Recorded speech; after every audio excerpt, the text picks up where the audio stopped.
Imagine this. A teenager finally gathers the courage to tell their parents who they truly are, only to be met with silence, rejection, or even anger. It's one of the most common and painful clashes between parents and LGBT youth. But why does this happen, psychologically, culturally, and emotionally? That's exactly what we'll explore today. In the next few minutes, you'll understand the deeper psychology behind these conflicts, the cultural forces that amplify them, and the communication breakdowns that make things worse. By the end of this video, you'll gain not only knowledge but also practical tools, how parents can better understand, and how youth can navigate these tough conversations without losing hope. Let's start with the psychological clash at the core. For LGBT youth, adolescence is the stage of identity formation. Psychology calls this identity versus role confusion, a critical Erik Erikson stage. Young people are exploring, asking, who am I really? Parents, however, are wired differently. Their psychology leans towards security and continuity. They want their children to fit into norms that feel safe and socially acceptable. So, when a child comes out, it threatens this sense of stability. The parent's brain often interprets it as, my child's future might be harder, riskier, less accepted. This isn't about love disappearing, it's about fear colliding with authenticity. Now add culture to the mix. Culture is like an invisible script we inherit. In many societies, whether due to religion, tradition, or community pressure, non-heterosexual identities are still stigmatized. Parents raised in a different era may have been taught, this is wrong, dangerous, or shameful. Meanwhile, their children are growing up in a far more open and digital world, exposed to diverse identities on TikTok, YouTube, and beyond.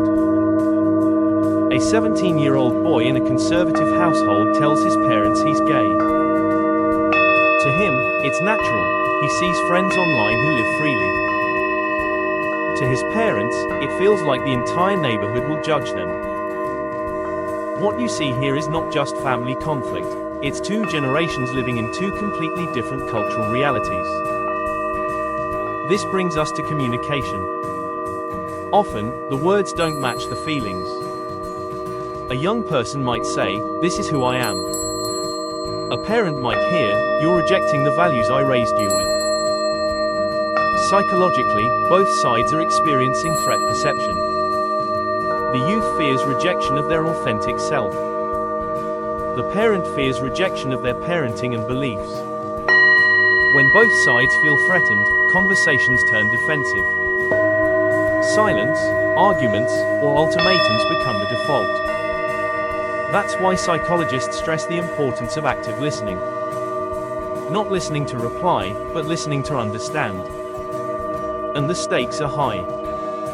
Research consistently shows that LGBT youth who face family rejection are at much higher risk of depression, anxiety, and even suicidal thoughts.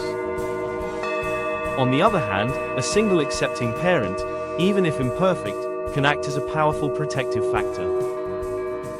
What you're about to learn here may change how you see it. Acceptance doesn't mean full agreement on day one. It means choosing love and curiosity over fear and judgment. So how do we bridge the gap? Here are a few psychology-backed steps. For parents, shift from judgment to curiosity. Instead of, why are you like this?